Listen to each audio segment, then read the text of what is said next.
Charlie and the Chocolate Factory, Chapter 8. 2 more golden tickets found. That evening, Mr. Bucket's newspaper announced the finding of not only the 3rd golden ticket, but the 4th as well. 2 golden tickets found today, screamed the headlines. Only 1 more left. All right, said Grandpa Joe when the whole family was gathered in the old people's room after supper. Let's hear who found them. The 3rd ticket, read Mr. Bucket, holding the newspaper up close to his face because his eyes were bad and he couldn't afford glasses. The 3rd ticket was found by Miss Violet Beauregard. There was great excitement in the Beauregard household when our reporter arrived to interview the lucky young lady. Cameras were clicking and flashbulbs were flashing and people were pushing and jostling and trying to get a bit closer to the famous girl. And the famous girl was standing on a chair in the middle of the living room, waving the golden ticket madly at arm's length as she was flagging a taxi. She was talking very fast and very loudly to everyone, but it was not easy to hear all that she said because she was chewing so ferociously upon a piece of gum at the same time. I'm a gum chewer normally, she shouted, but when I heard about these ticket things of Mr. Wonka's, I laid off the gum and switched to candy bars in hope of striking lucky. Now, of course, I'm right back on the gum. I just adore gum. I just can't do without it. I munch it all day long except for a few minutes at mealtimes when I take it out and stick it behind my ear for safekeeping. To tell you the honest truth, I simply wouldn't feel comfortable if I didn't have that little wedge of gum to chew on every moment of the day. I really wouldn't. My mother says it's not ladylike and it looks ugly to see a girl's jaws going up and down like mine do all the time, but I don't agree. And who's she to criticize anyway? Because if you ask me, I'd say her jaws are going up and down almost as much as mine are just from yelling at me every minute of all the day. Now, Violet, Mrs. Beauregard said from the far corner of the room where she was standing on a piano to avoid being trampled by the mob. All right, Mother. Keep your hair on, Miss Beauregard shouted. And now, she went on, turning to the reporters again, it may interest you to know that this piece of gum I'm chewing right now at this moment is one I've been working on for over 3 months solid. That's a record, that is. It's been beaten the record held by my best friend, Miss Cornelia Prince Metal, and she was mad. It's my most treasured possession now, this piece of gum is. At nights I just stick it on the end of the bedpost, and it's as good as ever in the mornings. A bit hard at first maybe, but it soon softened up again after I've given it a few good chews.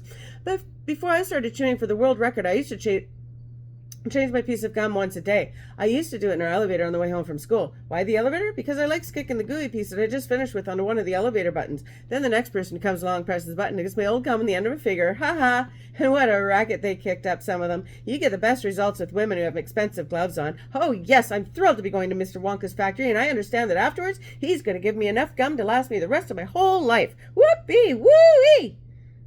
Beastly girl, said Grandma Josephine. Despicable, said Grandma Georgina. She'll come to a sticky end one day, chewing all that gum. You see if she doesn't. And who got the 4th golden ticket, Daddy? Charlie asked. Now let me see, said Mr. Bucket, peering in the newspaper again. Ah, yes, here we are. The 4th golden ticket, he read, was found by a boy called Mike TV. Another bad lot, I'll be bound, muttered Grandma Josephine. Don't interrupt, Grandma, said Mrs. Bucket. The TV household, said Mr. Bucket, going on with his reading, was crammed, like all the others, with excited visitors when our reporter arrived, but Mr. Young Mike TV, the lucky winner, seemed extremely annoyed by the whole business. Can't you fools see I'm watching television? He said angrily. I wish you wouldn't interrupt. The 9-year-old boy was seated before an enormous television set, his eyes glued to the screen, and he was watching a film in which one bunch of gangsters was shooting up another bunch of gangsters with machine guns.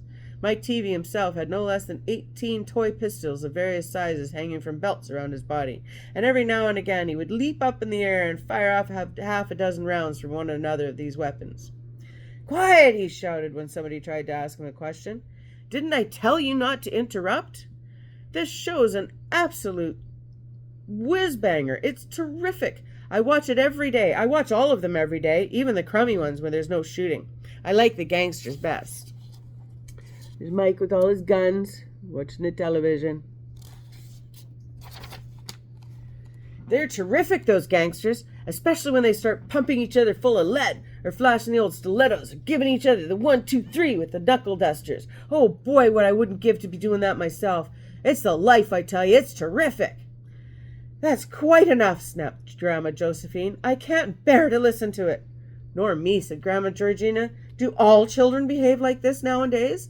Like these brats we've been hearing about? Of course not, said Mr. Bucket, smiling at the old lady in the bed. Some do, of course. In fact, quite a lot of them do, but not all. And now there's only one ticket left, said Grandpa George. Quite so, sniffed Grandma Georgina. And just as sure I'll be having cabbage soup for tomorrow, that tick'll go to some nasty little beast who doesn't deserve it.